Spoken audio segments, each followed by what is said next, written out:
Want to know the secret to a great night's sleep? It's Purple. Why? Because only Purple mattresses have the Gel Flex Grid. It's the reason why Purple mattresses are soft where you want it, firm where you need it, and instantly respond to movement. The Gel Flex Grid flexes around pressure points to support your whole body, no matter how you sleep. Plus, the Gel Flex Grid is 80% air. It breathes, so you're not too hot or too cold. Learn more about Purple mattresses and the Gel Flex Grid at purple.com. Purple, reinventing sleep. And now, breaking news from migraine sufferer Whoopi Goldberg about Nurtec ODT Rimegepant 75 milligrams. I got big news. Now Nurtec ODT is the first and only medication proven to treat and prevent migraines. This is big time. Don't take if allergic to Nurtec ODT. The most common side effects were nausea, stomach pain, and indigestion. For important safety information, prescribing information, and patient information, visit Nurtec.com. Ask your doctor about Nurtec today. Nurtec, baby. This week, we're reaching for the stars again and looking at the history of Earth and alien or extraterrestrial contact. Our guest today hails from the island of Malta in the Mediterranean Sea, and we're going to get a perspective on what the history of ET contact has been, what we know today of the intelligence that's been gathering, and how this connects with the Galileo project that Dr. Avi Loeb presented to us a few weeks ago, as well as the data coming from the Pentagon and their rebranding of UFOs to unidentified aerial phenomenon. All this in the news with Bruce Fenton on Earth Ancients.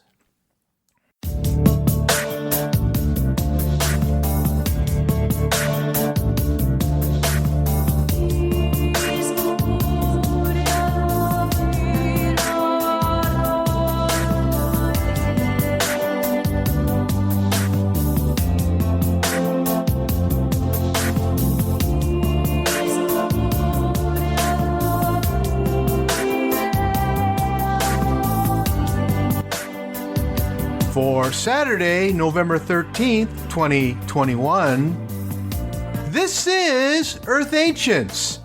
I'm your host, Cliff Dunning. Hey, happy November to you. Yeah, it's we're already into the later parts of the year, November 6th, 2021. I guess it's getting close to holiday time too, which is a consideration for all of us. Over the many years that Earth Ancients has been on the air, I've had a sprinkling of experts and experiencers of off-world beings, and we've had people like Whitley Strieber, who's an experiencer, and we've heard directly from him on his interactions, his continual interactions with off-world types, as uncomfortable as that is. Of course, Dr. Avi Loeb is the head of the Galileo project, where they are adjusting the satellite arrays on the planet to detect what he calls extraterrestrial or advanced monoliths, or I should say vehicles or artifacts that may be thousands or millions of years old, according to him, that are left by advanced races. We've heard exactly what he's doing. And we've heard from Eric von Däniken, the father of the ancient alien movement, as well as some of my favorite people like Dr. John Brandenburg, who wrote about Mars and the nuclear catastrophe there, and another favorite, Dr. Mark Carlotto, who has done advanced research for NASA, as well as his own material on the moon and other planetary systems in our cosmos. But it's also important to have people talk about the UFO phenomenon, which has been rebranded by the Pentagon as unidentified aerial phenomena, UAPs. And this week we're going to talk about evidence of extraterrestrials on the Earth, the physical evidence, the visual evidence, and whatever else there is from a expert who studied the phenomenon for a number of years. Now, I'm not an advocate of ancient aliens. I think they kind of blow everything up, and anything that's not scientifically explained, they tend to put their patch of off-world types building and working with Earthlings, or perhaps building these artifacts on their own. But I must say that in my work with Maya elders, as well as the native elders and spokespeople we've had on this program, many of them have history with star people. And I'm not going to deny that, because I've heard it straight. I've talked to elders at conferences, face-to-face, and on this program. And you've heard it too. So, it's a mixed bag. So today we're going to hear from, again, an expert who has picked some of the top cases that prove aliens have visited Earth, perhaps for thousands of years, and continue to visit Earth. Now, I was thinking about this the other day, and from a psychological point of view, and also energetic, and I work with energy a lot. I'm a Reiki teacher. I've been practicing Reiki for over 30 years. I'm sensitive to energy. I mean, I talk a lot about going to these Mayan sites that are turned on, and many of the places that we go to on our annual trip to Egypt feature temples and buildings that are directly under ley lines or telluric fields, and you walk in those places, and it's like you're stepping on not a socket, not a electrical socket, but something close where you actually can feel the vibration. But I was talking to some friends and a psychologist one time, and I've mentioned this before. What would it be like face to face with somebody who is 1,000 or more years advanced than you are? Other than the body changes, the physiology, that would be different, what is their presence like to an Earthling? I think that this is one of the reasons that we don't have more contact, because I believe that if you're 1,000 years advanced of us or more, can you imagine a being that's 500,000 years and has evolved 500,000 years beyond us? I mean, first of all, what are they going to look like if they're a hominid? I mean, they're going to look, who knows? I mean, maybe they look just like us after 500,000 years. But one of the big things I was thinking about is the interactions that we will eventually have with off-world beings. I don't know what that looks like. I can only assume that it would be, okay. But I think this is an issue that these off-world guys and gals, or if there is a man and woman, or a female or a male, masculine or feminine entity, being, what would the interaction be with us? Is it dangerous to interact with somebody who is 1,000 years less evolved? I think we look at it like us communicating with a chimpanzee, or maybe better than that, because we communicate better. We have a sense of, we have a brain, we have concepts, we have sciences and things like that. So perhaps it would be okay, but I think that they have to look out for this. I think on an energetic level, if they're that much more advanced than us on an evolutionary scale, their physiology is going to be different. And I like to use the word physiology because it covers a lot of ground. This is the organs, how the organs process food, blood, air, and so on, and how we excrete and take in sustenance, how our engine runs. What do we look like? What is the evolution that we can expect in 1,000 years and 500,000 years? What do we look like? And I think this is something that isn't really discussed a great deal because it's like, well, we have to wait till that time comes when we meet with aliens. Well, we hear from Whitley Strieber about the strange interactions he has with the beings. And he is physically uncomfortable, but I think that has to do with trauma and the fear of when they're going to show up. And I can't think off the top of my head what the reaction is of people who are interacting with alien beings. For the most part, they're kept under control, either sedated through mind control or through drugs. They are locked in or confined to an observation table. And this is when people are having tests done to them. They're confined and placed on a table and locked into place either through chest, through arm, a leg, chest supports. And they're, obviously they're being experimented on. We hear about the in vitro fertilization techniques that a lot of alien types do, and pretty strange. But I mean, hey, right now we're dealing with a pandemic. What does a 1,000-year-old being do when they're faced with somebody who is, dealing with a dormant virus? They've been inoculated or they haven't gotten their vaccine. I mean, what are they dealing with? How do they react? Is this something that is frightening to them? We don't know.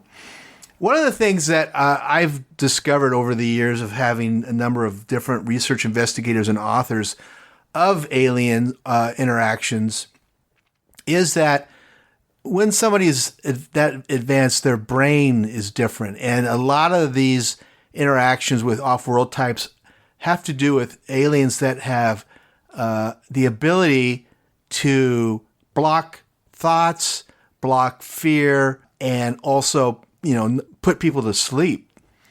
And as strange as that sounds, there's documentation on this that is pretty revealing.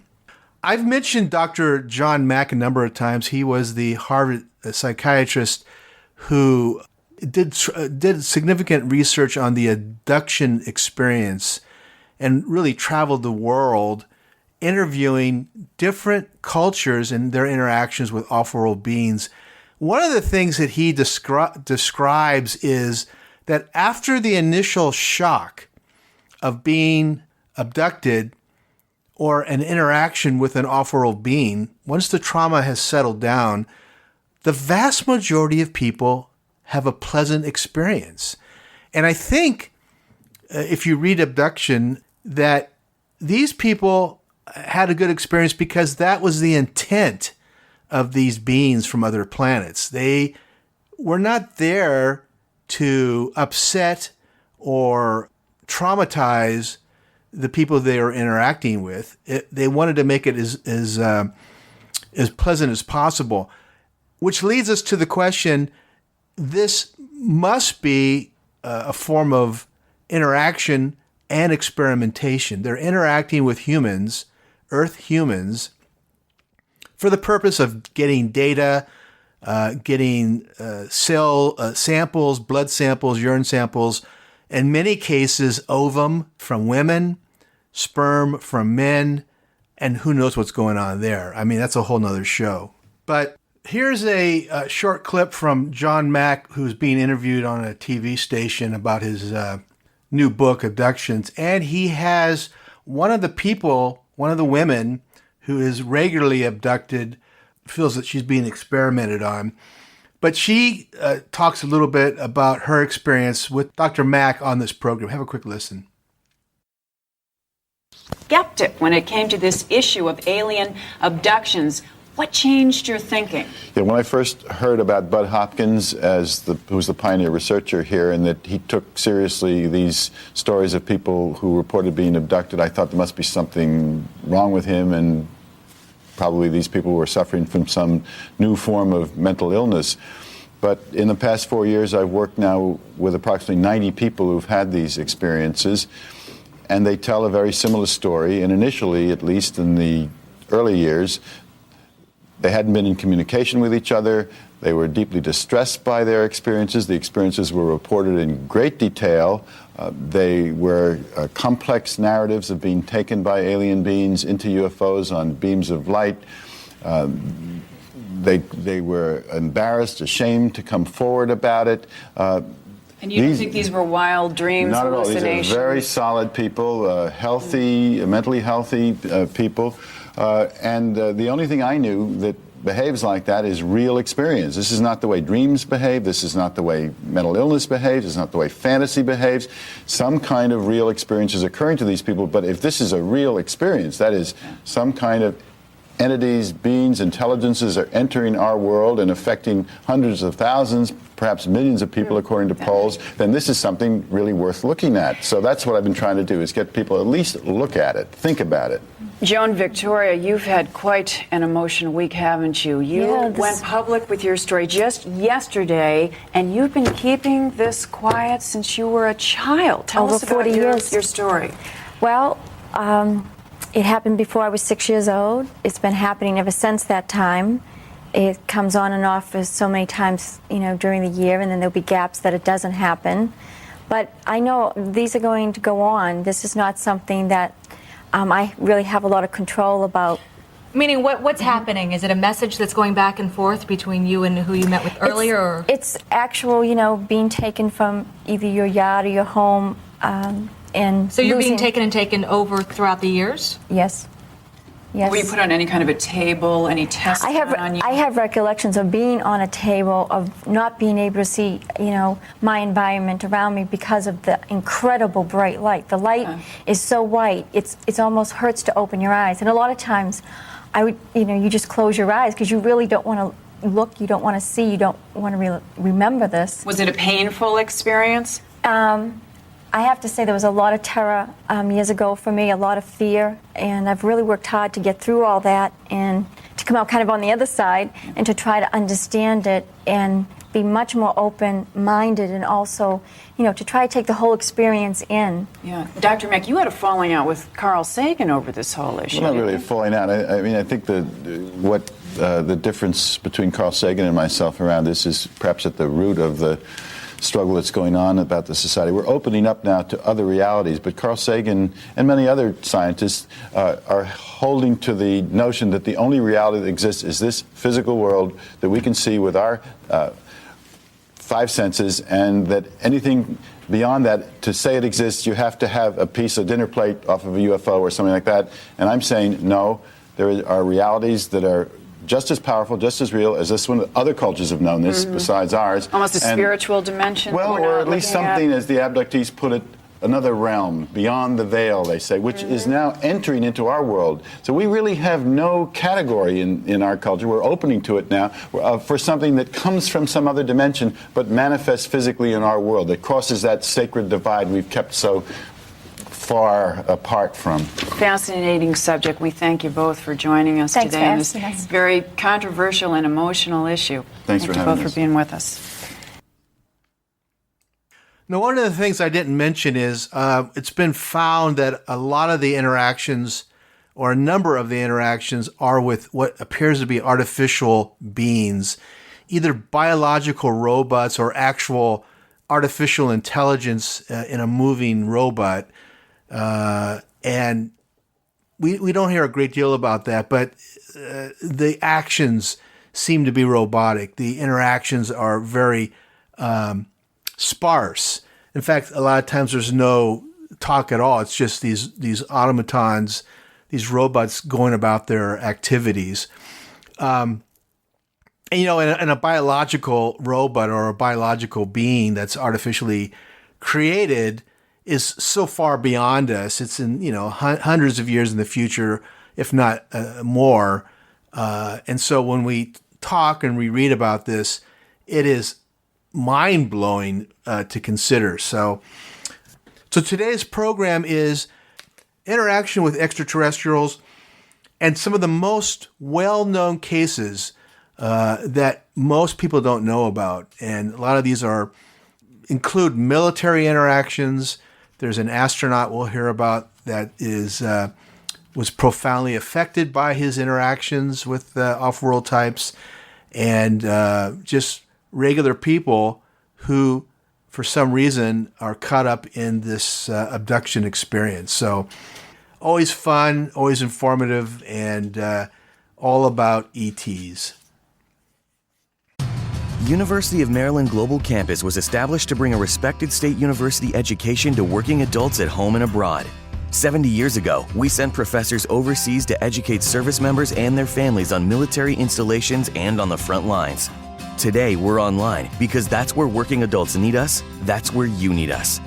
We'll support your commitment to being a successful student with services that fit your lifestyle, and we offer more than 90 programs and specializations for where you are and where you want to be. University of Maryland University College is now University of Maryland Global Campus. We go the distance because times have changed, but what we're made for hasn't. UMGC offers online support for veterans, including resources at the Veterans Resource Center, no-cost digital materials replacing most textbooks, virtual advising, transfer credits, and lifetime career services. Speak to our dedicated military and veterans advisors who can help you find the right degree for your career path. Visit umgc.edu. Certified to operate in Virginia by Chev.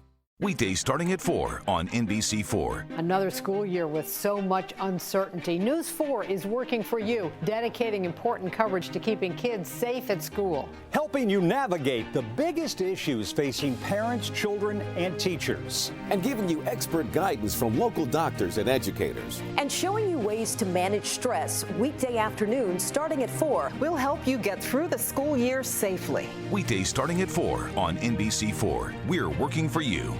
Weekdays starting at 4 on NBC4. Another school year with so much uncertainty. News 4 is working for you, dedicating important coverage to keeping kids safe at school. Helping you navigate the biggest issues facing parents, children, and teachers. And giving you expert guidance from local doctors and educators. And showing you ways to manage stress weekday afternoons starting at 4. We'll help you get through the school year safely. Weekdays starting at 4 on NBC4. We're working for you.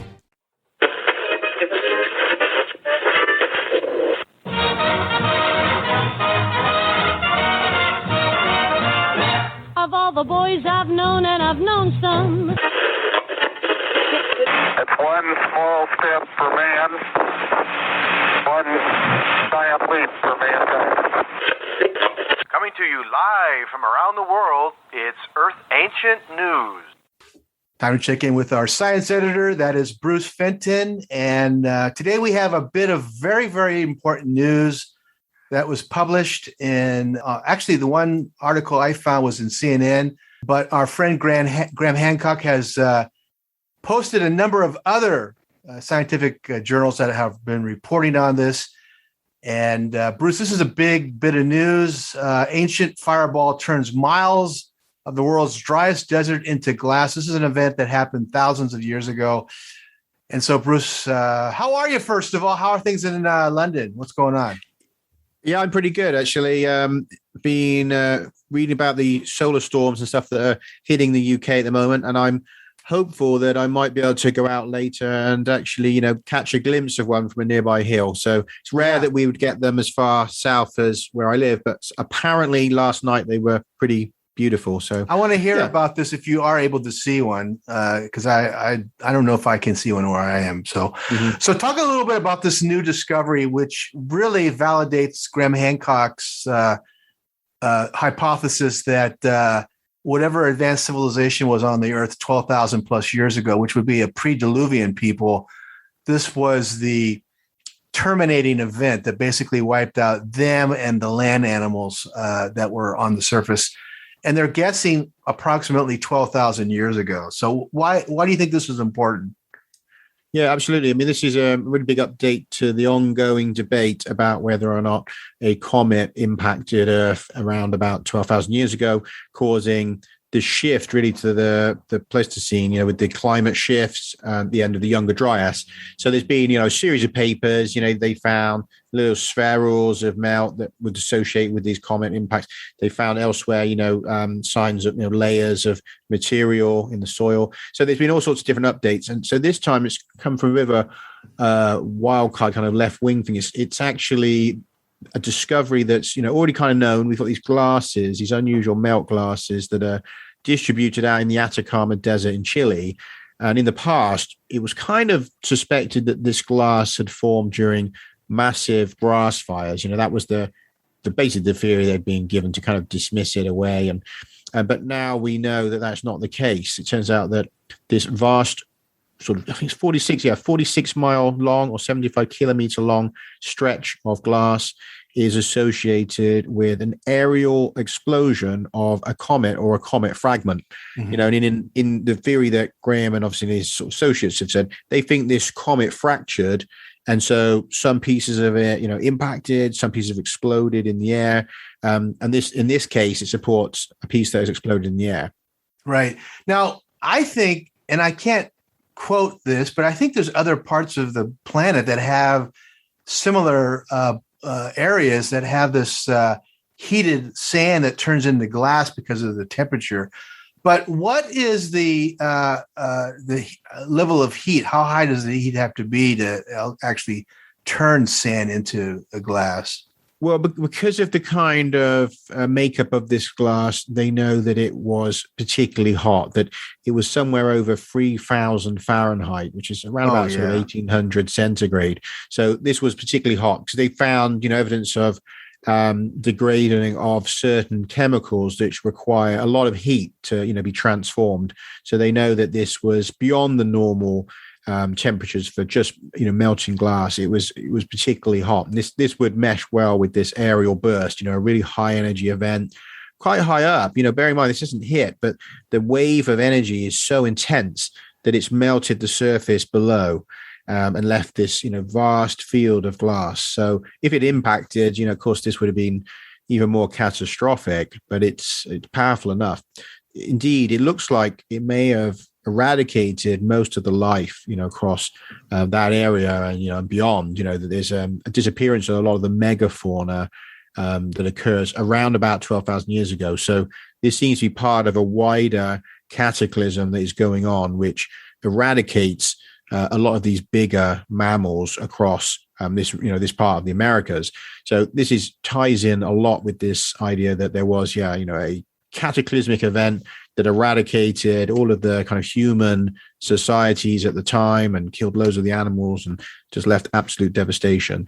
It's going to be hard to deny this one because, they found zircons and stuff in the glass, which suggests, a comet is involved. And you've got this, this intense melting across this whole region, which again meshes with an aerial burst. So it's really hard for them to turn around and say, because a lot of these cases, they try to dismiss the comet theory, but I just can't see how they can do that. I mean, they've meshed up the chemical composition to a material collected during NASA's Stardust mission, which sampled from a comet called Wild 2. And so now they have that sample, of course, they can cross-reference to what's in this glass. And they found, sort of a hand in glove, meshing there between the two. So they know that this is glass associated with a comet. So it seems to me really, case closed, that there was indeed a comet that broke up 12,000 years ago, just as, many of us in the, I suppose, alternate history and, interest in archaeology have thought. It's funny. I have to wonder if the heat gets to 3,000 degree Fahrenheit, is that enough to melt buildings and dwellings to the ground? Or, that's intense. That's an intense heat, isn't it? Well, it is. And also not only with that, but you'd have roiling hot tornado-like winds. And that's part of what they see here in the way the glass is kind of folded over. It's been thrown around and folded and twisted. Mm-hmm. And that's because, you'd have these crazy, boiling winds just scraping across the landscape. So, if you were, you had a structure in there or something, you would imagine it would just be blown apart by that kind of superheated tornado-like winds. Wow. Absolutely devastating. We're going to post this on the Facebook page. Go to Facebook, Earth Ancients group page. It's a CNN article. The title is "An Ancient Fireball Turns Miles of the World's Driest Desert into Glass." And this is brand new. It was so important that Graham posted this information on his Facebook page. which I've also placed on Earth Ancients Facebook group page. So go to the group page.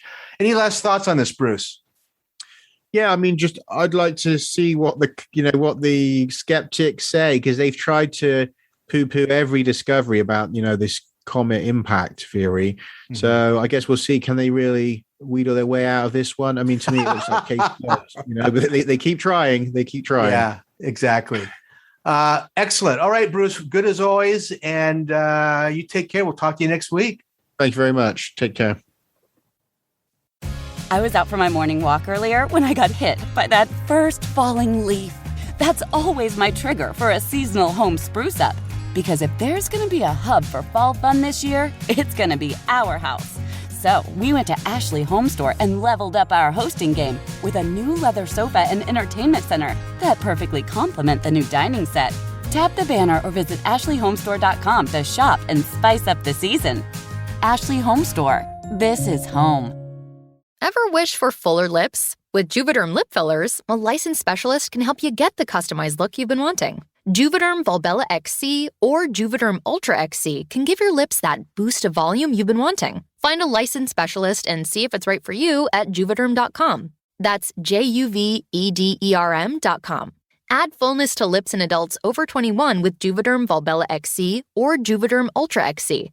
Do not use if you have severe allergies or a history of severe allergic reactions, or if you're allergic to lidocaine or the proteins used in Juvederm. Tell your doctor if you have a history of scarring or taking medicines that decrease the body's immune response or that can prolong bleeding. Common side effects include injection site redness, swelling, pain, tenderness, firmness, lumps, bumps, bruising, discoloration, or itching. As with all fillers, there's a rare risk of unintentional injection into a blood vessel, which can cause vision abnormalities, blindness, stroke, temporary scabs, or scarring. For full important safety information, visit Juvederm.com.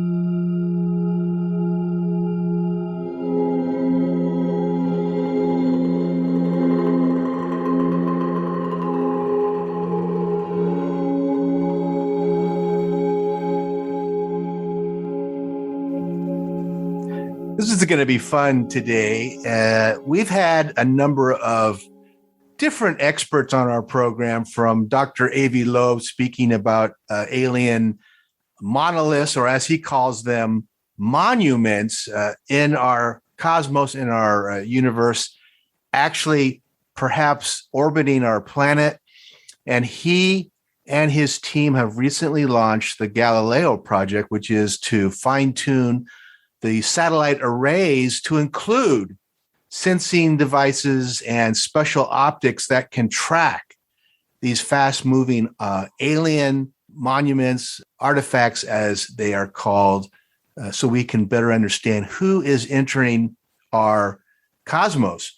But it's always good to speak with somebody who has been researching and continues to research the off-world phenomenon, the alien phenomenon of visitation, of contact, and also, obviously, the interactions, or in some cases, abduction of Earthlings by off-world types.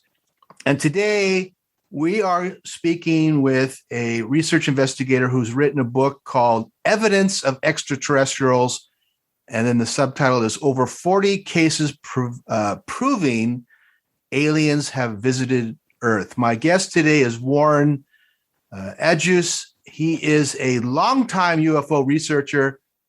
He's noted for his unbiased approach to factual evidence, and he has personally interviewed UFO contactees, including the well-known contactee Whitley Strieber. We've had Whitley on the program a couple of different times. So, Warren, welcome to Earth Ancients. How are you?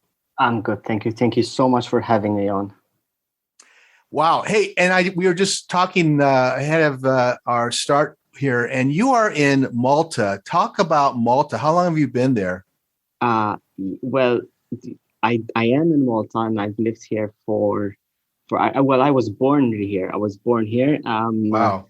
And the experience here when it comes to UFOs is very different to how it is in the States. Well, we don't really talk about the phenomenon, but recently I've been in contact with some high up officials in air traffic control, and although they do acknowledge that they have had encounters, there isn't really a protocol in place to sort of report these sightings. So it's a very different reality. It's a very different reality indeed.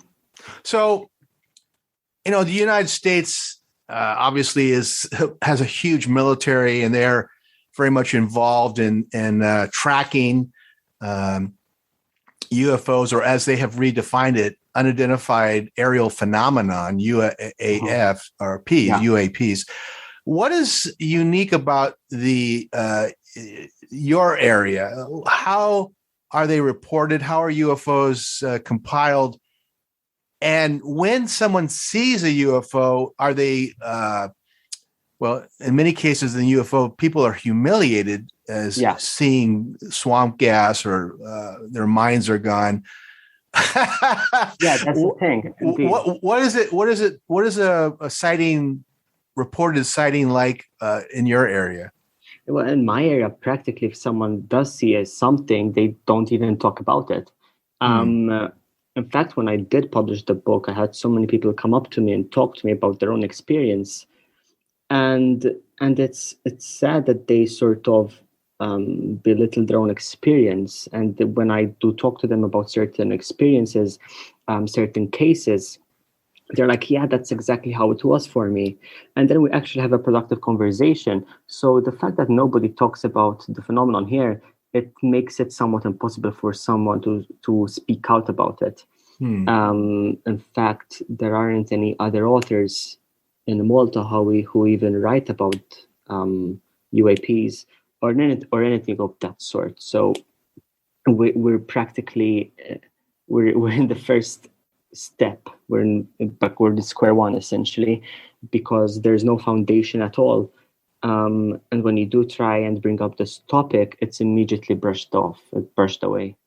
Is that because that it's just too incredible of a possibility for a UFO to be present in your part of the world, or is it just rare that there's sightings?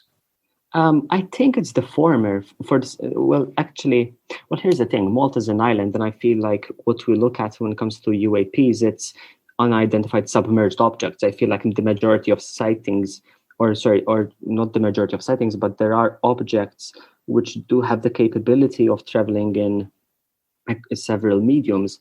So there have been one-off sightings of unidentified submerged objects. And I don't think that it's a matter of people not seeing UFOs. I think it's a matter of people keeping it to themselves, or when they do speak about it, it's never taken seriously. And of course, a formal report is never made. And that is what's frustrating, because this is a worldwide phenomenon. This is not like it only happens in the US or in Latin America. Although they are hotspots, it doesn't mean that other parts of the world don't experience these sightings, because they do. It's all a matter of, I feel like, people not wanting to jeopardize their credibility and people questioning their own sanity at the end of the day. You bring up a really interesting point. You are on an island, which means that you have to use a ferry, or you're a fisherman, or you are on a boat to get to the island and get away, whatever. Yeah. You're making presenting a whole different aspect, which is the possibilities of alien bases under the water, or dimensional portals that are water-based, that your part of the world is viewing coming out of the water, entering the water. Can you talk a little bit about any cases that fall in that area real quickly before we start? I'm curious about that. Definitely. So what I always bring up is one of the few cases which I know of here in Malta is that there were some fishermen and they were out at sea. And then at one point, this aircraft just emerged from the water and just shot up at the sky. And it's one of the few cases which people even not even talk about. But if someone knows about UFOs and UFOs in Malta, that's the one topic they bring up, because to me it shows what the phenomenon is in Malta. I feel like in Malta, if we do look at the phenomenon, or other islands in reality, we have to look at USOs instead of UFOs, because a big aspect of these aircraft, which show that they are so advanced, is the fact that they can travel across different mediums. And I do 100% agree that there may be an underwater base, different underwater bases, of course. At the end of the day, the ocean is much more complex than we know, and it's more unidentified than perhaps the universe. But naturally, these are all my beliefs. I do wish to actually delve deeper into the topic and research it even further. But I personally think that as much as we talk about UFOs, the fact we also need to acknowledge that unidentified submerged objects exist as well. I love it. Let's talk about you real quickly. Warren, how long have you been a researcher of the phenomenon? So for several years, I mean, I'd say over 5 years. Well, the book, it's been in progress for at least 3 years. And what happened was that I started reading all these cases, and with each case, I started getting more questions. And then I started seeing links. There were several links, for example, the way that the military responds, and all these different links. I could talk about it all day. But then as the years went on, I sort of started, instead of reading personal accounts, I started reading Air Force documents and how the military sort of reacts officially to these sightings. So I started compiling all of these reports, and I finally published this book, which gave me the opportunity to talk to great people and experienced people like yourself in the field. And that naturally broadens my knowledge, because I feel like with this phenomenon, you're always learning. There's never a point where you're like, okay, I know everything. I have all the answers. Nobody. I mean? Yeah. Exactly. If you're saying you have all the answers, you don't know what you're talking about. Exactly. So in fact, last time I was thinking, I was realizing I've written a book. I've spent all these years, and I literally know so little about it. But that's what motivates me to even keep researching it. So to go back to your question, I've been researching the phenomenon for a couple of years now. And I've had the privilege to talk to a lot of great people who have more experience than me. And that always makes me feel grateful and privileged to talk with these individuals. And we've come a long way, that's for sure. I want to mention that before we started, I asked you what your current avocation is, what you do, and you're a therapist. You're a healthcare therapist. Yeah.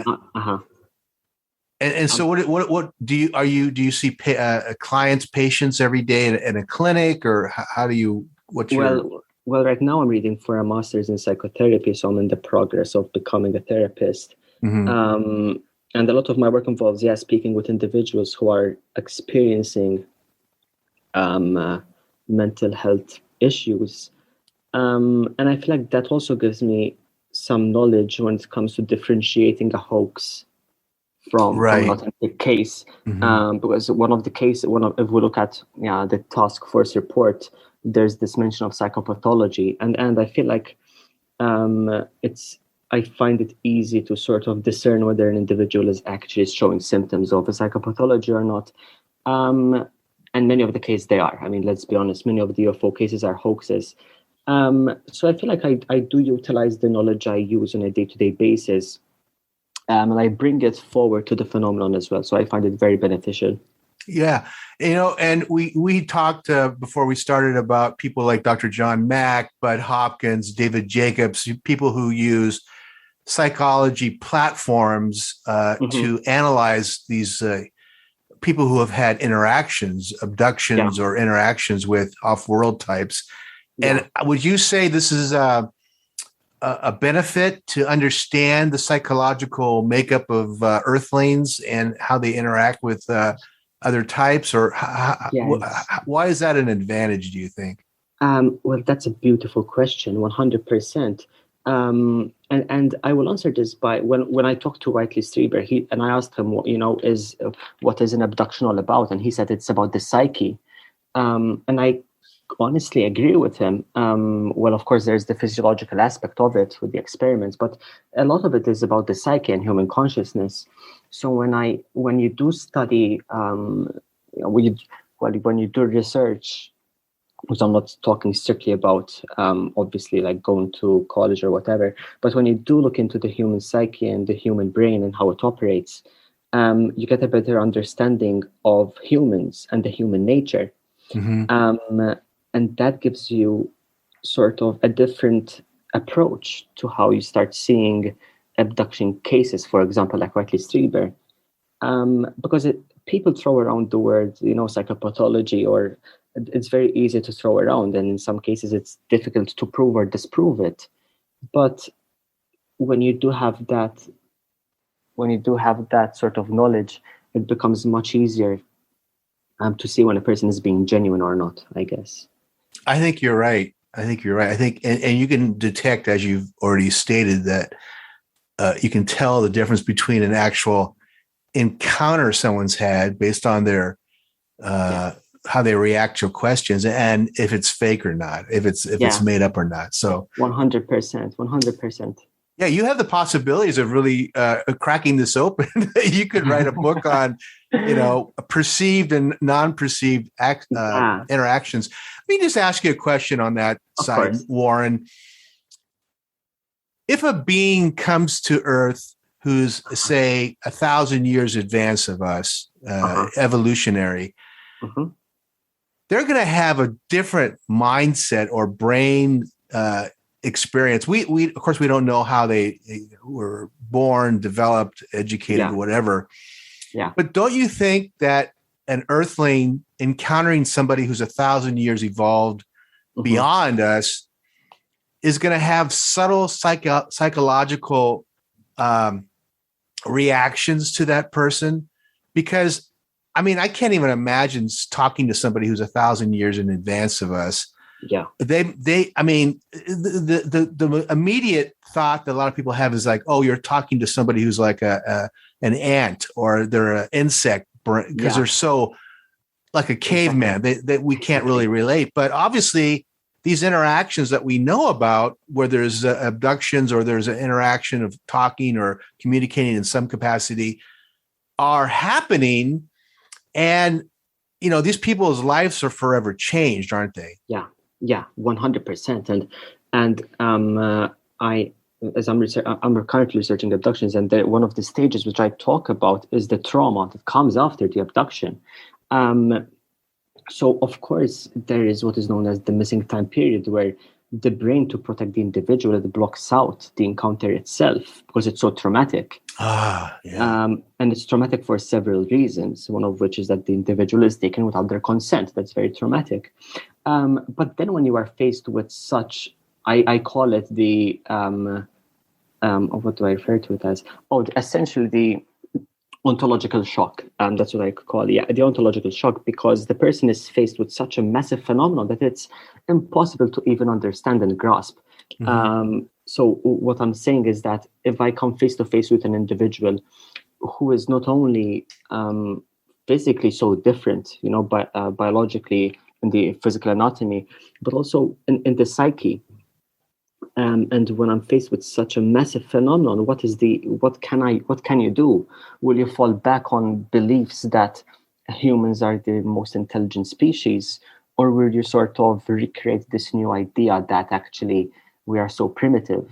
It's always the former. Change is very difficult for individuals, for humans in general, and it's easy to fall back on the former and accept that maybe this could have been perhaps a weird discombobulated dream. It's easier to do that.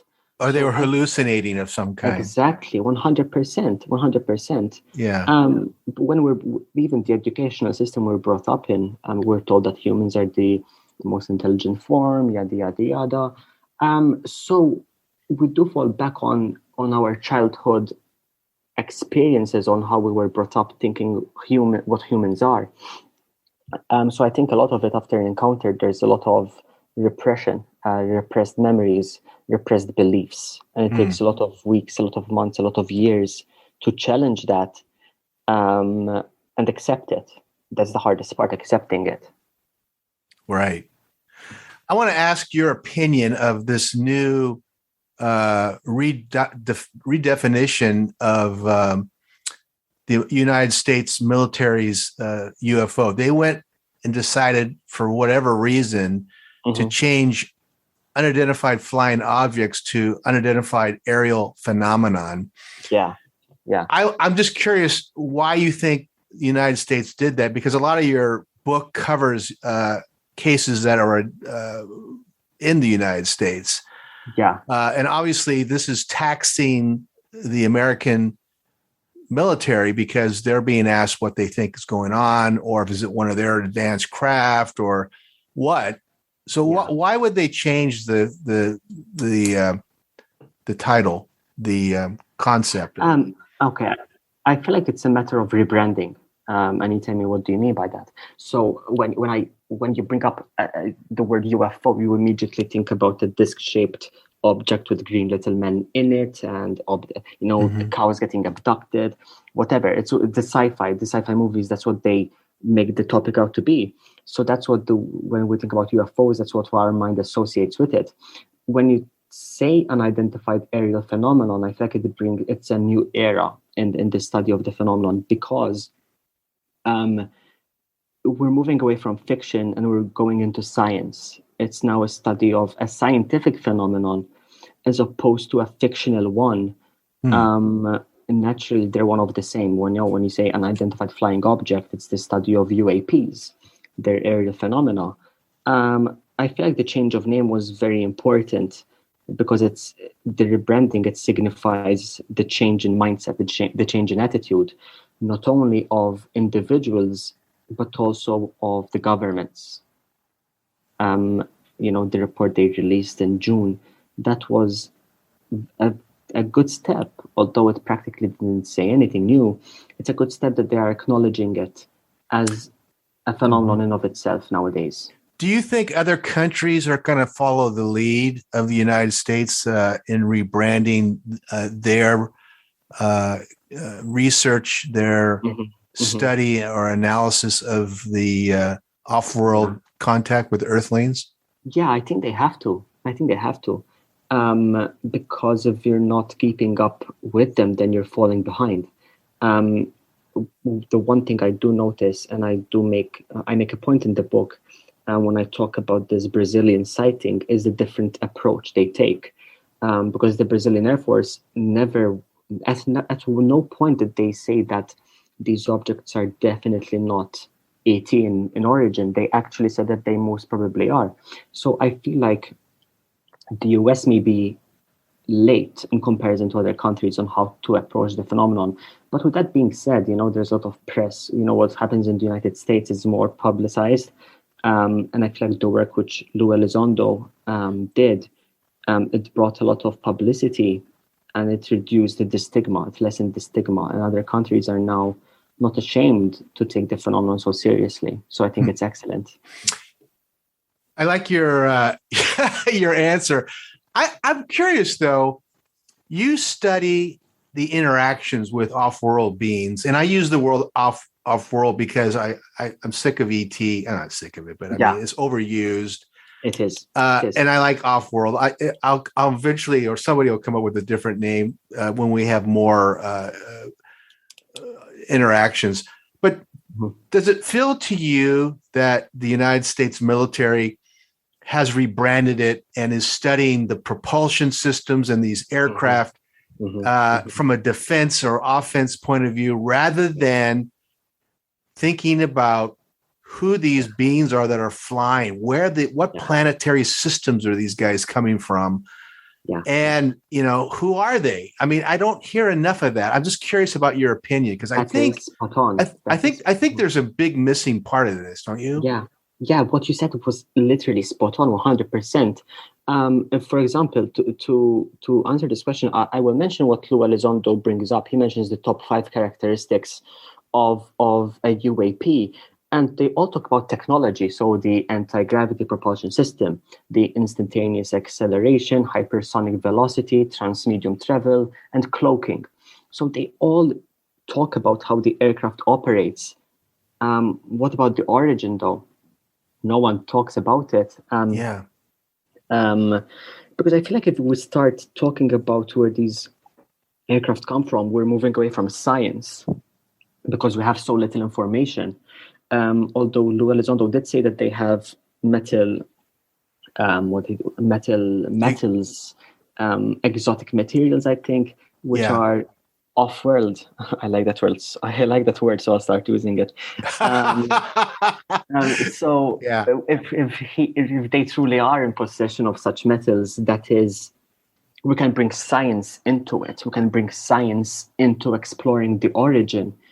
But I feel like they are treading very carefully, because the second we start presuming where these aircraft originate from, we're moving away from science again.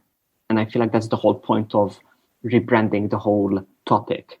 I think there's an excuse to use science rather than digging down. I mean, your book talks about case studies of people interacting with off-world types.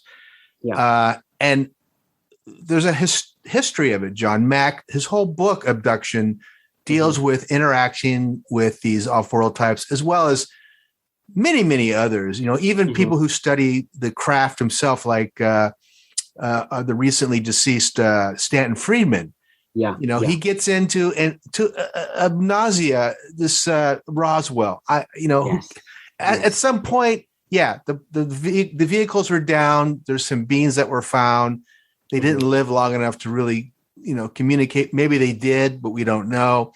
But this is stuff that happened decades ago. Indeed. And there must be, and maybe I didn't read the details, but there must be books out there on people who are actually communicating and getting messages. And perhaps this is a cover-up. I don't know. I don't want to say that, but there's an important aspect that's missing, and this is what really bothers me about the American military, the Pentagon, is that yes, there is a science aspect of it, but they're looking at it militarily, and I think don't you think we're missing something by not really digging down and opening the door? This is the point I'm trying to make. I think, and maybe I want to hear from you on this thing, if we begin talking about a being that came from a planetary system close to us, and we can identify some part of this conversation, don't we open up the door to perhaps them seeing us communicating about it and maybe getting more positive results of sightings and interactions? Yeah, that's an excellent point. So here's it. When it comes to the military, I mean, they invest how many trillions of dollars into their defense. So they're concerned with technology which, if they come to understand, they can utilize in their favor. What we're talking about now is the philosophical aspect of the phenomenon, and the philosophical aspect of it is no use for the government when we talk about, for example, wars. So I feel like that's the link. Us as individuals who want to learn more about the topic and the origin, of course, we will delve into the philosophy of it, and that brings with it existential issues, of course. But when it comes to a defense system from a country who tries to portray itself as the superior one, I think they don't have the means. Well, if they do have the means, I don't think that they are going to put their resources in trying to understand the philosophical aspect of it when they can invest the time, money, and energy into first understanding the technology. I love this because you're saying basically that the United States has low self-esteem. Yes, it is. I love it. It's insecure. It's, a lot of insecurities, I guess. But I feel like that's what many nations are. I feel like many nations try to prove their superiority over others. Yeah. And they miss out the whole point, because when we talk about this topic, it's all existentialism. It's existential in its nature. We start questioning the universe, our place in it. And humans are very self-centered. So of course we're not going to go into that topic. Nations. Yeah. We're very self-centered as creatures. Yeah, it's funny because when you were talking about that, I was thinking about what Dwight Eisenhower said about the military-industrial complex and how it's basically very dangerous. He said this in the late 50s, I believe. Mm-hmm. And he said it because he could see how huge it was growing. And look at it today. It's dominating our culture. It's taking most of our GPD, or not our GPD, but our money in the trillions every year. And you're right. If an alien race is looking at us, they're looking at this military industrial complex of the United States, which is, growing exponentially as the dominant focus, and not subtle about who these people are that are coming to Earth, what these beings are trying to do. And that might be a deterrent for contact any time in the future. Of course. And I feel like if it's at some point there is contact, actually, what's interesting? I will go back to what you said in the beginning of the episode about, the Galileo project and exploring ways of communication. I feel like nowadays we have to look at new methods of communication, and that is through sophisticated technology, sophisticated methods of communication, such as laser. If we're going to focus on these, or rather, if we're going to expect these beings to communicate with us through radio signals, we're never going to get anywhere with that, because radio communication is so primitive to them, I think. I feel like when we're talking about an aircraft which is capable of manipulating and creating its own gravitational field, it must have a sophisticated way to communicate. And I feel like radio communication is not sophisticated enough. I feel like it's very primitive. But when we look at laser communication, I feel like that's a sophisticated way and a plausible way for these beings to communicate with us. And I think that it would be very interesting to focus on.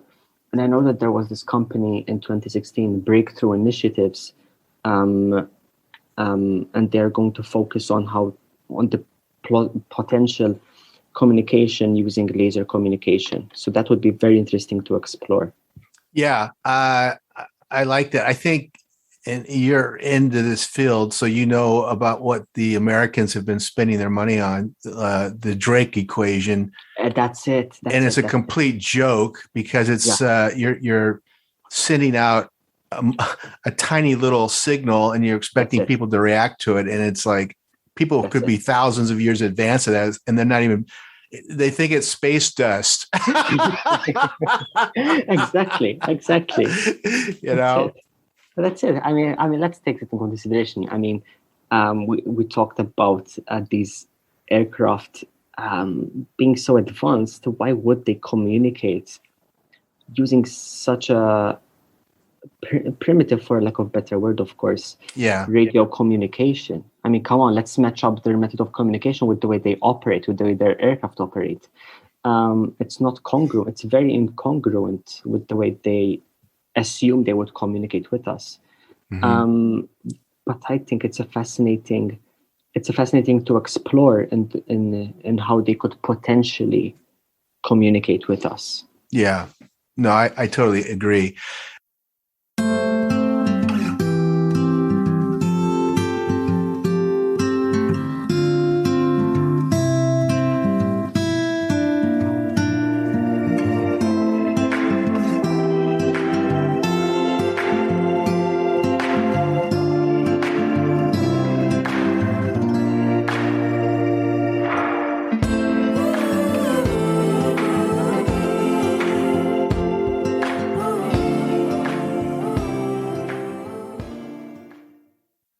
You know when you order a new video game, or a golf club, or a blender, and then it arrives at your door, you get a little thrill.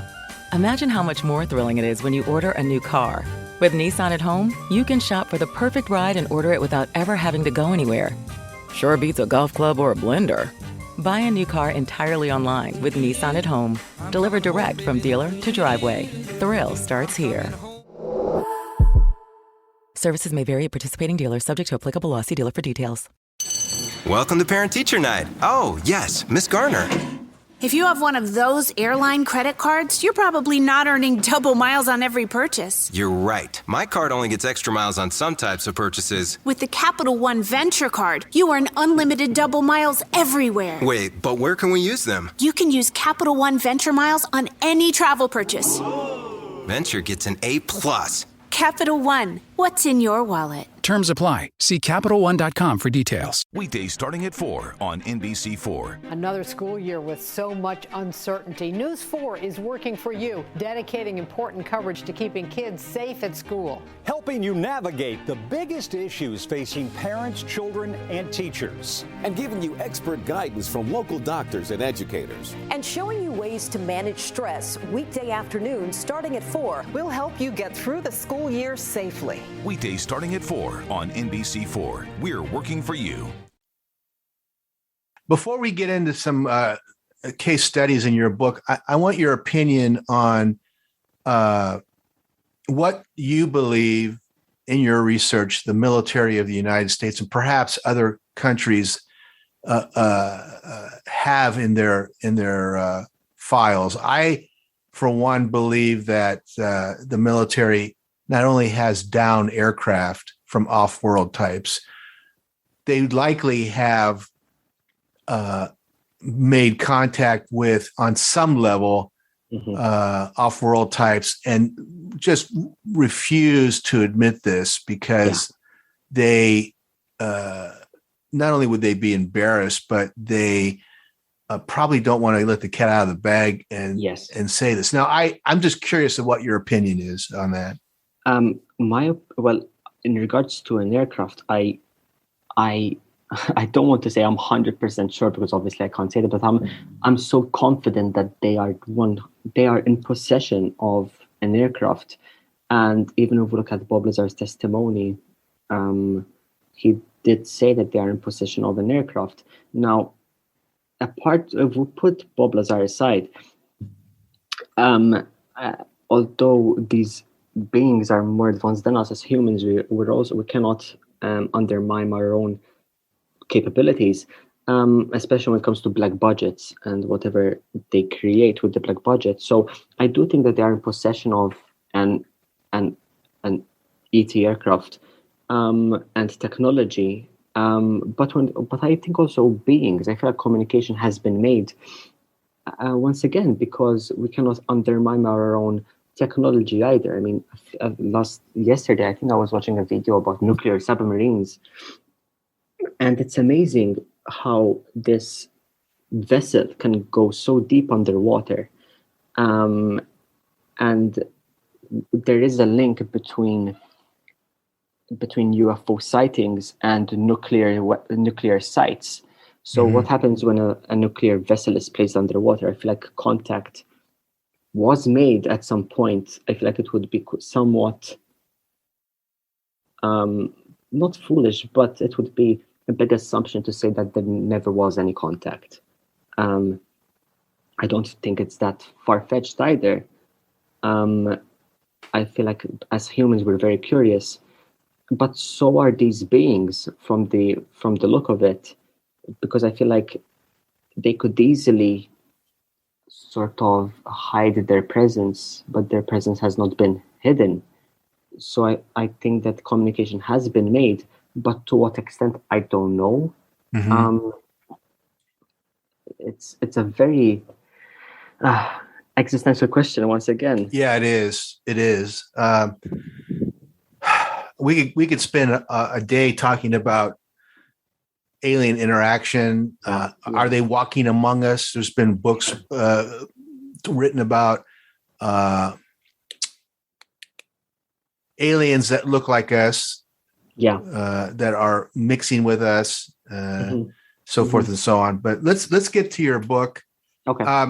I want to before we get into some case studies, I want to, if you can, highlight a couple of people that you have spoken to who have had contact in some form or the other with alien beings. Let's maybe do one or two.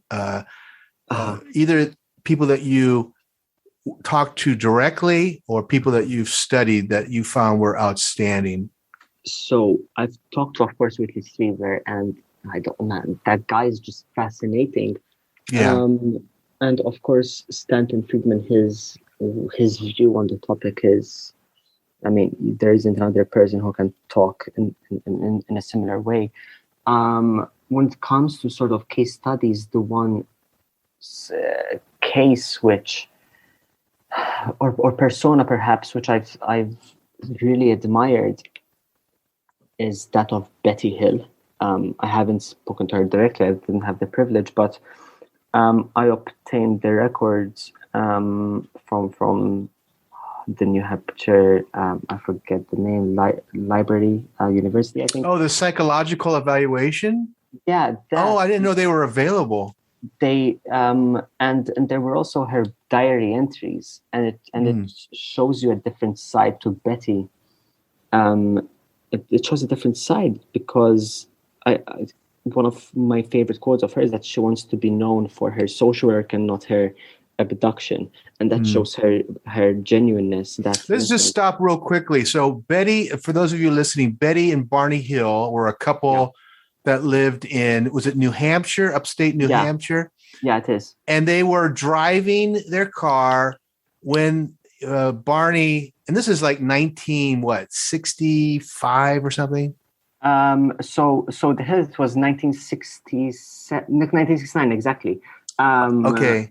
Yeah, talk about the real quickly. Give us an overview, and then I'm curious about what you extracted from her analysis, her psychological analysis. That's pretty cool. So what happened is that it was 1961. It was 1961. Oh, 61. Okay. So the Hills, they were on their honeymoon, and to cut a massive long story short, they saw this red light, and then Barney and then Betty was very eager to know what it was, so they stopped the car on numerous occasions to see what it was. It was obvious that it wasn't a satellite or an aircraft; it was carrying out these erratic maneuvers.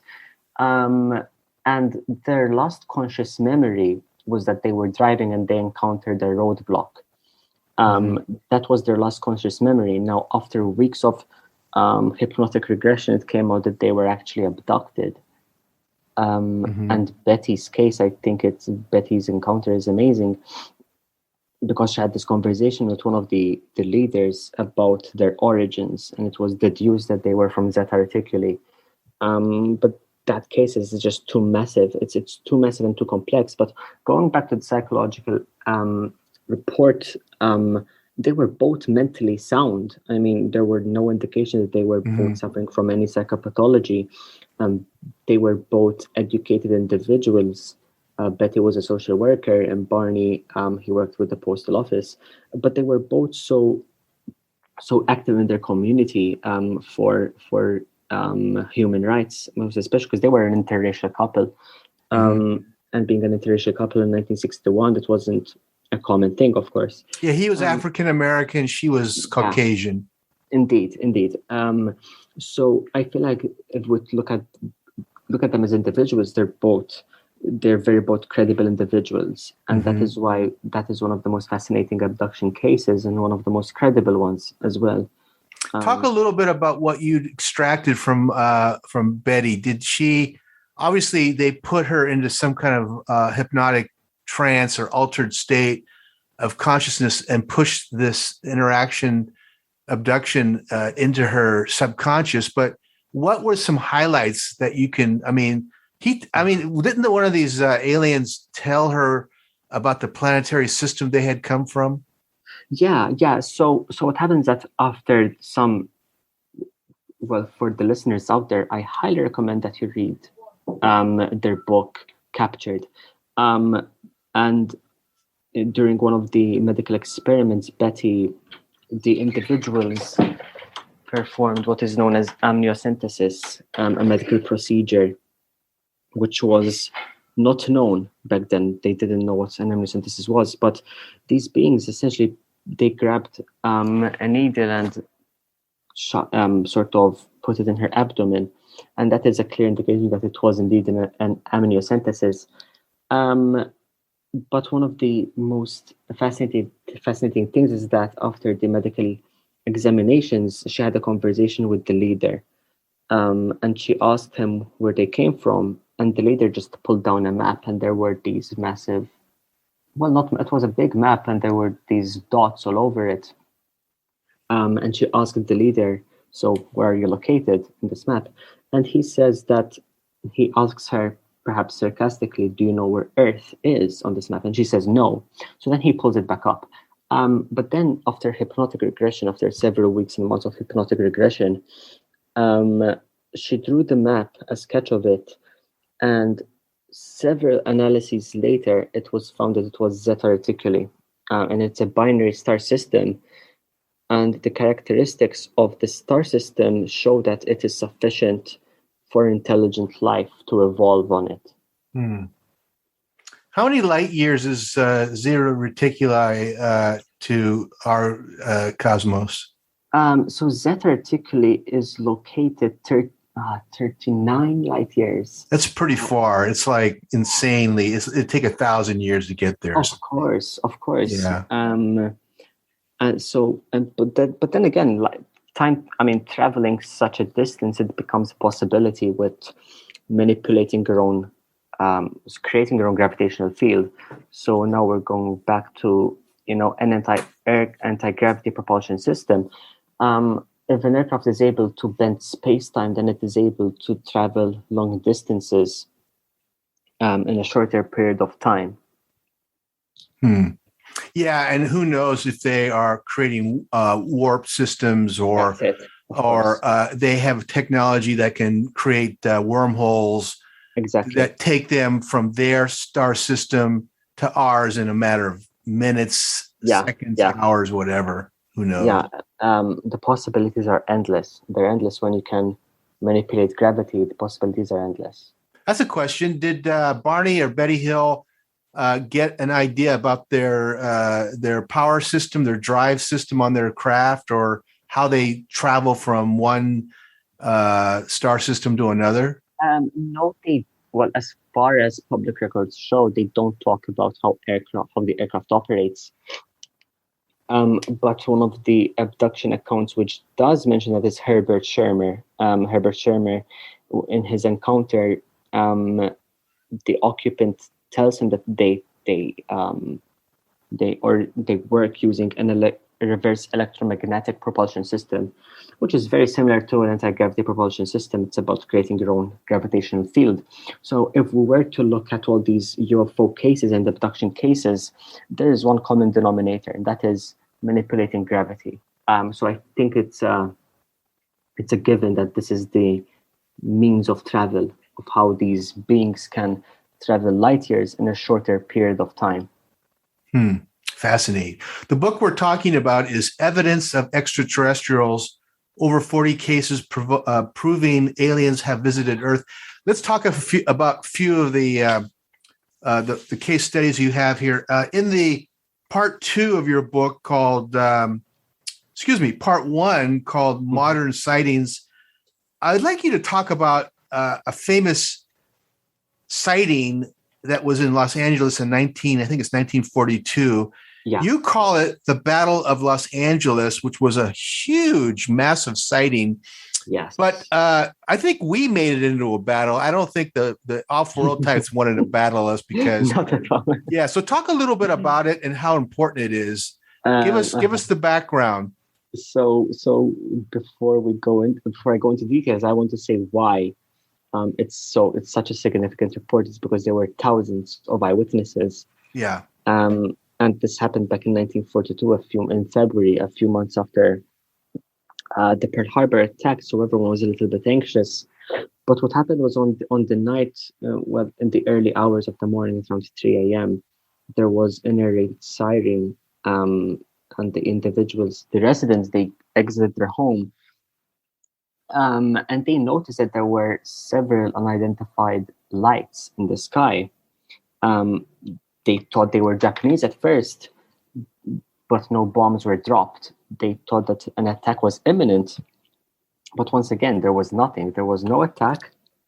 There was just this massive disc-shaped silver-colored aircraft hovering silently, and surrounding it were smaller ones. So you had these several unidentified aircrafts just hovering silently. And what happened was that the armed forces, they started shooting thousands of anti-aircraft ammunition shells. And these anti-aircraft shells are designed in a way that it basically shoots down the aircraft. I mean, the name is it shoots down the aircraft practically. So in a matter of hours, they shot thousands of these shells, but the aircraft just did not react at all. They just hovered there for an hour, and then they just disappeared. And if this case happened in 1942, and in 1942 we had no idea what anti-gravity was, but nowadays it is clear that the objects were able to protect themselves from the ammunition because of an anti-gravity system. Basically, it produces a force field. So the information we have nowadays corroborates the details which we obtained in 1942. But what is perhaps, I'd say, confusing and a little bit undermining is the Air Force conclusion. They basically stated that it was a Japanese aircraft which was sent to induce psychological distress. So the conclusion was that, listen, these UFOs were simply Japanese aircraft to psychologically terrorize the American public. But that was not the case. If it was a Japanese aircraft, I mean, it would have been shot down. And my question, which I pose in the book, is that if it was a Japanese aircraft, then why weren't any aircraft scrambled? You know, if you know that it's a Japanese aircraft, why are you leaving one of the biggest cities in the United States practically helpless and unarmed? Personally, if I knew that an enemy which and like there was the Pearl Harbor attacks just a few months ago. So if I know that the Japanese aircraft has infiltrated national airspace again, I would hope that the Air Force would scramble some fighter jets and try and defend the nation. I didn't know they didn't scramble it. Of course, they had propellers back then. They didn't have jets at that point. So it probably would have been futile. But that's a good point. They didn't scramble or send any defense against. No, this. They did not. Yeah. The only defense was shooting these anti-aircraft shells. But no, you spend an hour shooting at them and nothing happens. It's clear that the method of defense is not working. And interestingly, they shot so much shells that the surrounding houses were severely damaged, and an individual lost their life to a heart attack because of it. Yeah. I want to ask you, there's these illustrations that are taken, and they have a photo of this this interaction where they have massive spotlights that light up the ceiling, light up the sky. But in the images I've seen, it makes it appear that the alien craft is massive. Do we have an estimated dimension of this mother? Is it a mother craft surrounded by smaller craft, or so what it was? Like you said, there's a massive aircraft, and what happened was that, well, not what happened, but there was this massive aircraft, let's call it mother craft, but it was surrounded by several other ones, and it was flying in a V formation. And they were carrying out erratic maneuvers, zigzagging from one side to another. But the main mother craft, it remained stationary in the sky. So there was this massive silver-shaped aircraft, it stood there, hovered there, silently, whereas there were several other ones just making these erratic maneuvers. And in that photo, which was published in the Los Angeles Times, I think. You can see the floodlights or beam lights, which were projected onto the aircraft. Yeah. And you can see that there were several lights. Witnesses say that there were as many as 15 lights. Wow. It's also interesting, and this is a question for you, is didn't we have rudimentary radar at that point that we could have used? Was there any radar off the California coast that was tracking an invasion force? Yeah, so actually, they did track unidentified aircraft on radar. The encounter happened on the 25th of February, and on that day, the Naval Intelligence was tracking several unidentified aircraft on radar in Southern California. But on radar, they could not identify what the object was, what the target was, nor could they communicate with it. And that is why they assumed that it was Japanese, the one-way communication. But then it was clear that as they saw the object moving towards one of the densely populated cities, they realized that this was a genuine threat. It was actually tracked on radar as well, which is, we say that this is a radar visual sighting. So radar is data, and data is a credible factor, of course. Yeah, I mean, what an amazing sighting. You have to wonder, though, if these off-world types had recognized the fact that Japan had just bombed Pearl Harbor, and the President Roosevelt had declared war on Japan. This is inciting a riot to fly over one of the biggest West Coast cities on the planet. Exactly. I mean, that's almost it's dangerous, and I wonder if they were testing our defense posture to see how we would react. Yeah, I do think so. Because 3 months earlier was the Pearl Harbor attack, so everyone knows that the Americans were anxious, especially the armed forces. So interestingly, I think one of the experiments which these entities do perform on us, I refer to it as an emotional test, sort of. So they test how humans process fear and anxiety. And I feel like that this was one of the instances in which they wanted to see how humans would react to such a mass sighting, with their tens of thousands of eyewitnesses. I mean, that's not very evolved, but maybe it was early in their analysis of the psyche of the Americans.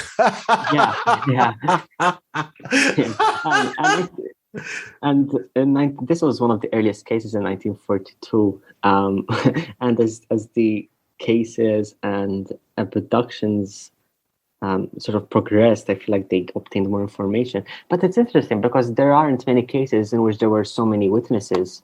This is one of the few and one of the most credible ones, actually.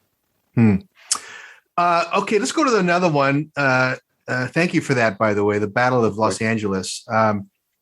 Let's talk about, and this is one that I've heard about, but I haven't really studied enough, which is UFOs interfering with nuclear missile tests. Okay.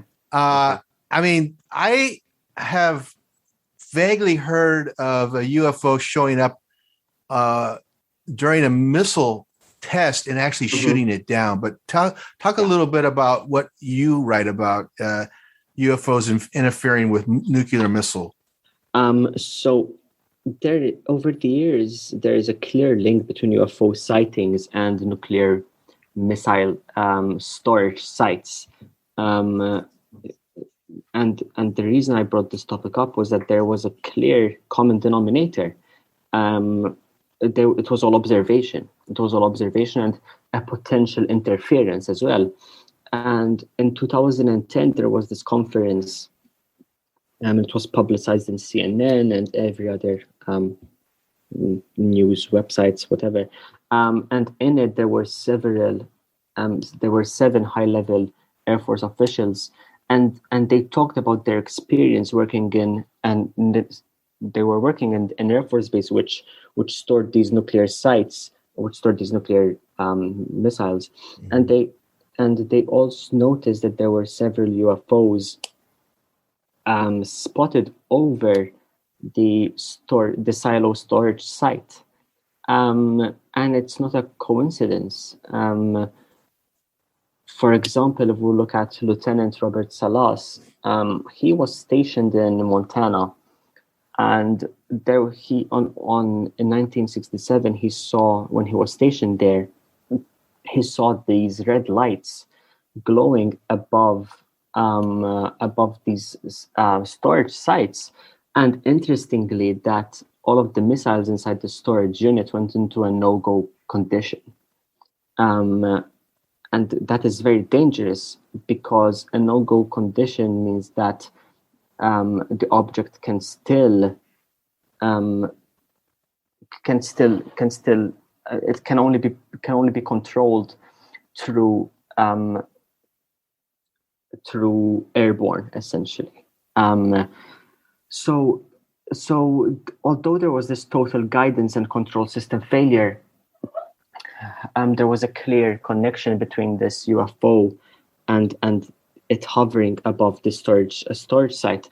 And I also make a second, apart from these cases, which these 7 individuals mentioned, I talk about the Rendlesham Forest UFO incident in the book. And something which not many people know is that in the time of the encounter, the Air Force base in Rendlesham, it was what was the only Air Force site which had the highest amount of nuclear missiles.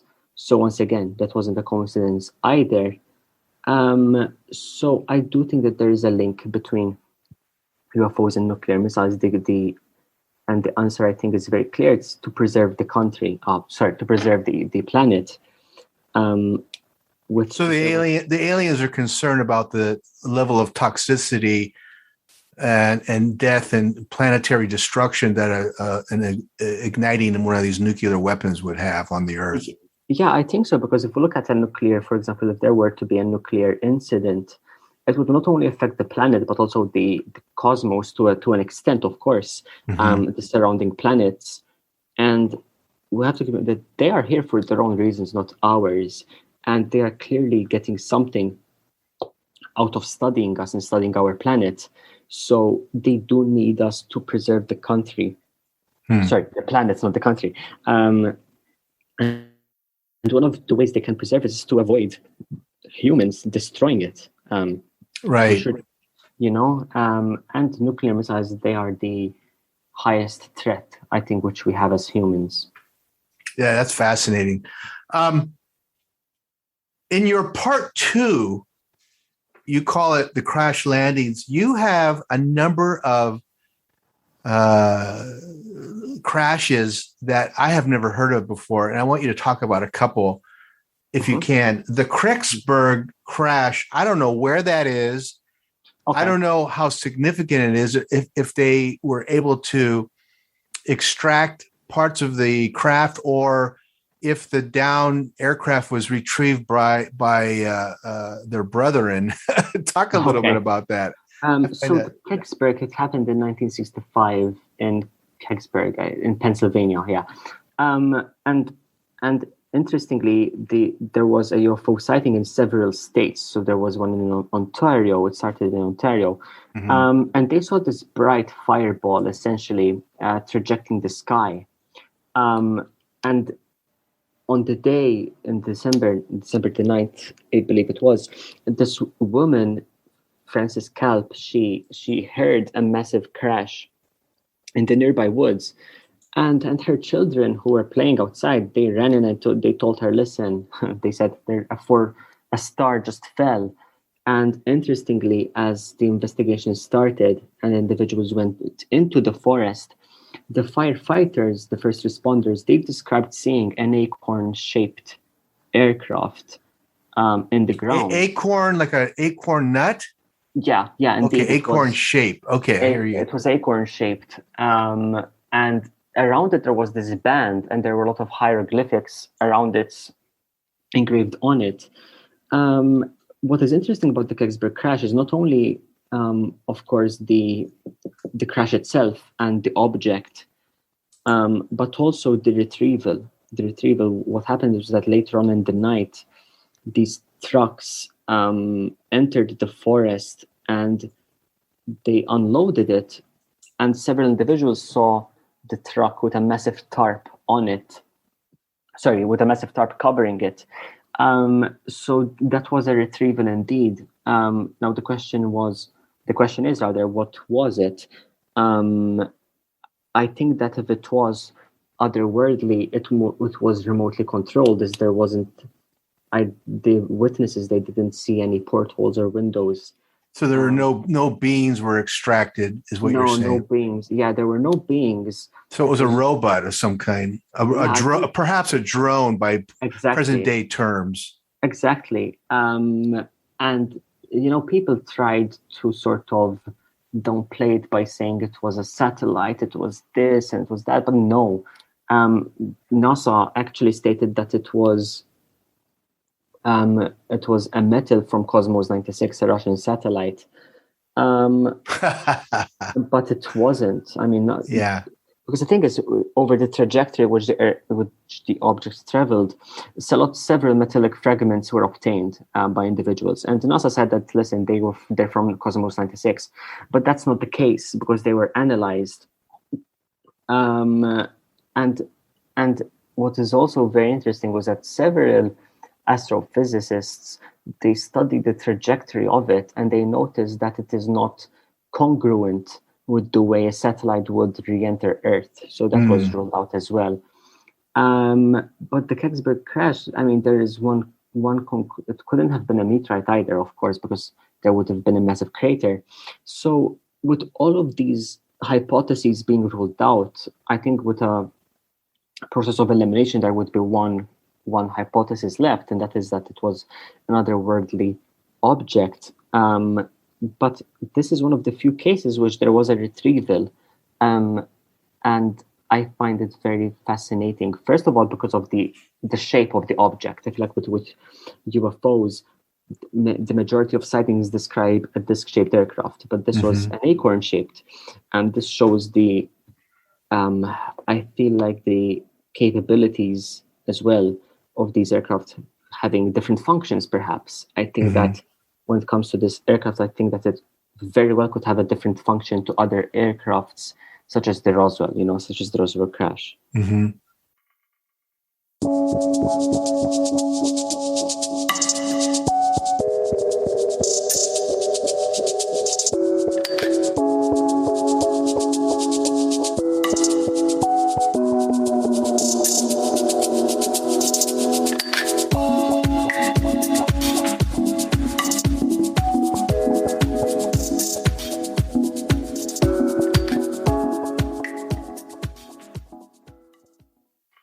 Angie's List is now Angie, and caring for your home just got easier. Whether you need help with routine maintenance or a dream remodel, Angie makes it easy to see reviews, compare quotes, and connect with top local pros who can get the job done right. Plus, you can see upfront pricing and instantly book hundreds of projects. No phone tag, just the work you need done at a time that works for you. Angie's got your to-do list covered from start to finish. Book your next home project today at Angie.com. That's ANGI.com. When someone first comes in and you see that discouragement on their face, they've tried so many different products, but nothing seemed to work for them, I'm able to take that disappointment and that pain and turn it into hope. You're listening to Mallory, an art support specialist at the Good Feet store. And they try the arch supports. It's a light up moment. You see their face brighten up. They go from feeling discouraged to being happy and hopeful again. For over 25 years, the Good Feet store and our arch support specialist have been helping folks live the life they love without foot, knee, hip, or back pain getting in the way. That's why this job is so important. You're helping people, getting back into the activities that they've wanted to do for a long time, doing the things that they love to do with their Good Feet arch supports. We're able to help them and take them from the pain to the possibilities. And I love it. The Good Feet store is located in Fairfax, Leesburg, Rockville, Baltimore and Hunt Valley, and in Annapolis in the Annapolis Harbor Center. For more information, go to goodfeet.com. Bundling home and car insurance with Geico is so easy, your neighbors are probably already doing it. But who? They may drop little hints like, beautiful day out. Even more beautiful since we saved by bundling our home and car insurance with Geico. or Yard work is hard. Much harder than bundling with Geico, which was easy. or it may be even subtler, like, Speaking of burgers, we bundled our home and car insurance with Geico and saved a bunch of money. bundling is easy with Geico. Just ask your neighbors. And now it's Geico's Motorcycle Rules of the Road. Before you ride, make sure your mirrors are clean and adjusted properly. And if you're going on a group ride, make sure the lead biker knows where they're going. Ed, quick question. Where are you taking us? Oh, I have no idea. Well, am I the leader? Because I was following that dude with the red helmet. Where is he? And the rule to saving on motorcycle insurance is, in 15 minutes, Geico could save you 15% or more.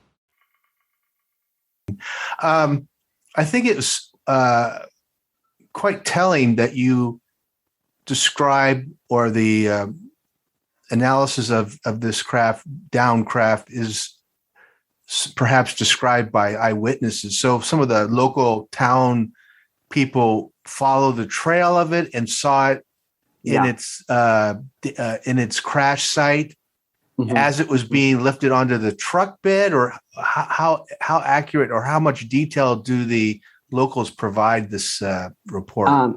They provide a lot of detail.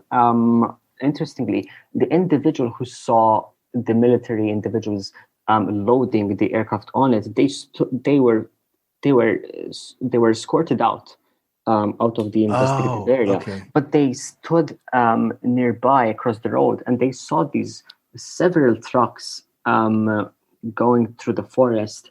And then they saw the same truck exiting with a massive tarp, and it was escorted by several cars or trucks surrounding the vehicle, which contained the aircraft itself. And a lot of the information which we do have comes from eyewitness accounts. But then, of course, I do take